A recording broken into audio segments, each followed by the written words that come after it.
Shoutout sa mga solid nating ka-teammate na sila Juan Solige, Laudiner Miranda, JJ Sibum, Loy Salon, Ronald Berbosidad, User, Imelda Ramirez, Samson Obrique, Ponciano Lim, and Dua Pink. New member of Ginebra player Maverick Ahamnisi excited na sa kanyang Ginebra debut game. And Japet Aguilar retirement, oras na nga ba talaga? And Arwin Santos ilalahok sa Magnolia, bubuo ng Pinatubo Trio para mapalakas raw ang team na ito. So yan nga ang ating mga tatalakayin, kaya wag na nga nating patagalin patara at atin ang pasadahan yan. About muna dito kay Japet Aguilar. Umugong nito lang ang about sa pagre-retiro sa PBA ni Japet Aguilar. Isa na nga dyan sa nag-update etong Barangay Ginebra Forever na nakasaad nga sa post nito, credit po.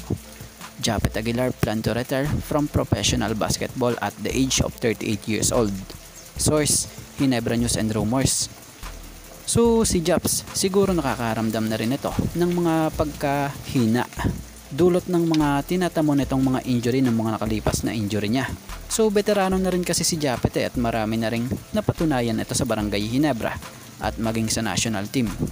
Kung magretiro man si Japet at the age of 38, deserve niya yun dahil need niya na rin magpahinga talaga at syempre mag-focus sa family at yung iba pa niyang gusto niyang gawin.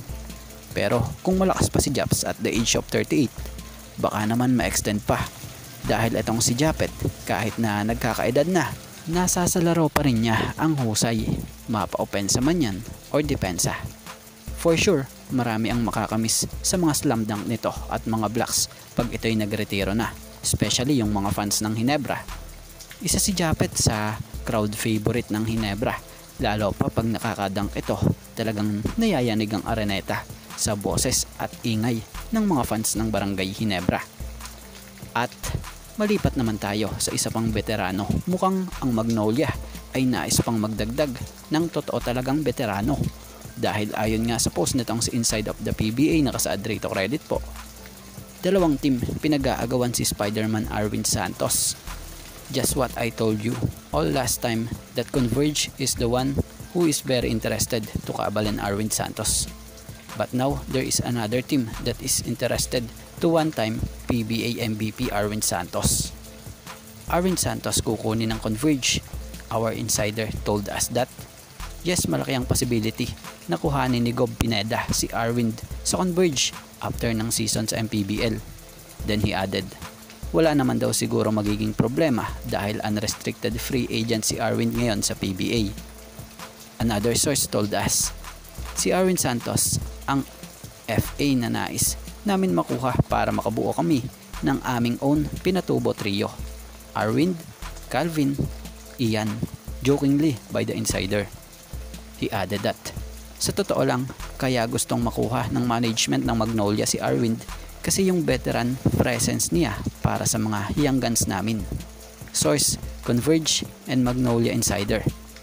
So bukod pala sa Magnolia, possible ring kunin ito ng Converge. Wow, kung kailan naging veterano, tsaka pinag-aagawan ito ah. So di na rin tayo magtataka. Mahusay pa naman rin kasi itong si Arwin talaga at kaya pa naman talaga niya. Pero about dun sa nais itong kunin ng Magnolia, baka malabo pa. Kung tutuusin sa ngayon hawak talaga ito ni Gob Pineda. At baka nga, pagtapos niya sa MPBL, sa Converge natin ito makita. Sino ba naman ang mas lalapit or malapit ngayon sa kanya? Diba itong tatay-tatayan ika nga niya. Pero ang tanong, maging player pa ba muli siya? Or baka taga turo na lang ng mga taktika? Kayo, ano opinion nyo rito mga ka-teammate? Kung may opinion kayo, comment down below at ating pag-uusapan. At malipat tayo at mabalik tayo sa kompo ng Barangay Ginebra. So inilabas nga pong video nitong si Maverick, tila handang-handa na talaga ito sa kanyang Ginebra debut. Kita mo yung prepare at pagka-excite niya. Sa ensayo pa lang, wala nang arte-arte pa. Kita mong bibihis lang, larga na, sabay ensayo. So mukhang kinaganda pa ng Ginebra ang pagkakadating sa kanila ni Maverick dahil sa nangyari noong tune-up game nga. Isa nga ang pangalan sa madalas na umiingay, itong pangalan ni Maverick. At nakikita pa nga ni Coach Tim na etong sila Maverick nilulooking forward na niya para bumuo ng trio gamit ang mga armas niya gaya nila Scotty, Pringle at ang bago na si Ahan Nuisi. Kaya abangan.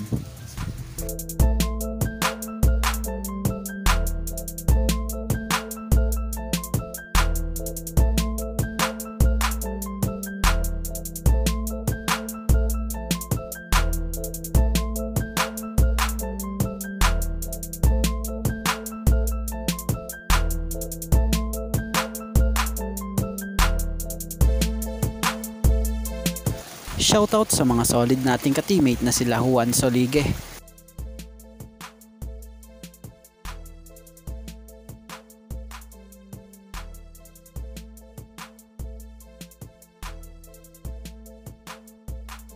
Laudiner Miranda,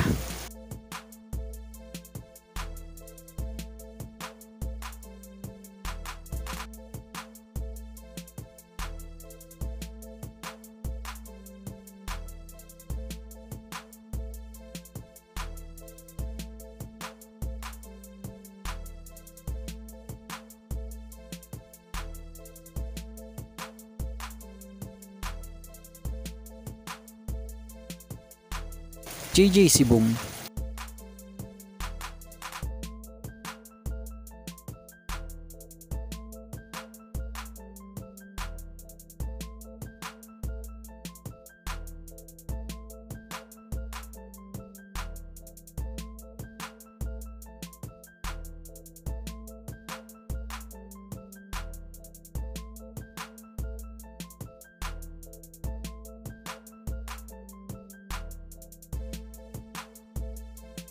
Loy Salon,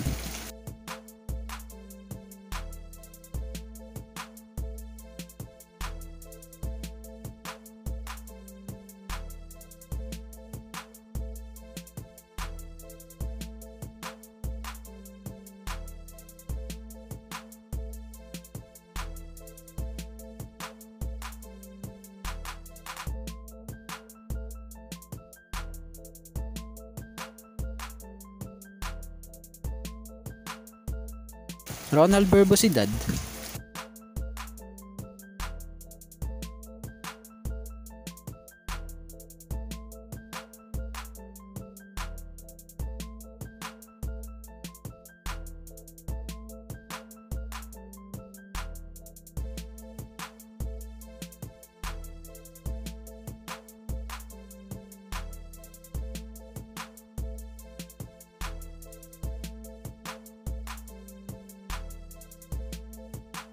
User,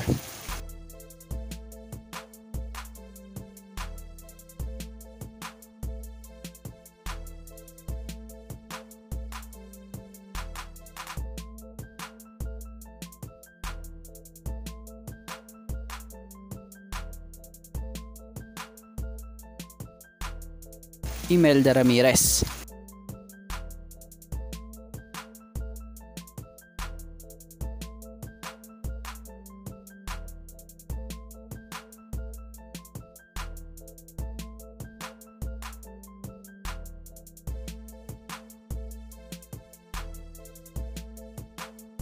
Samson Obrique,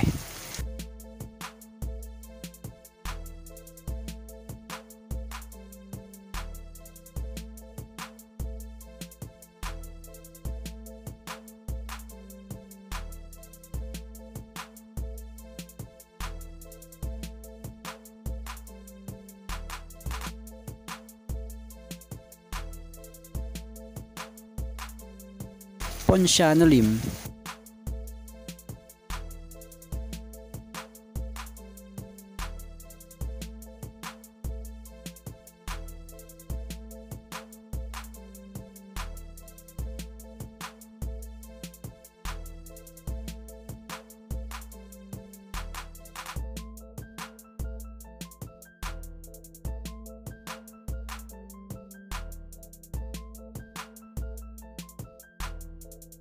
and Dua Pink.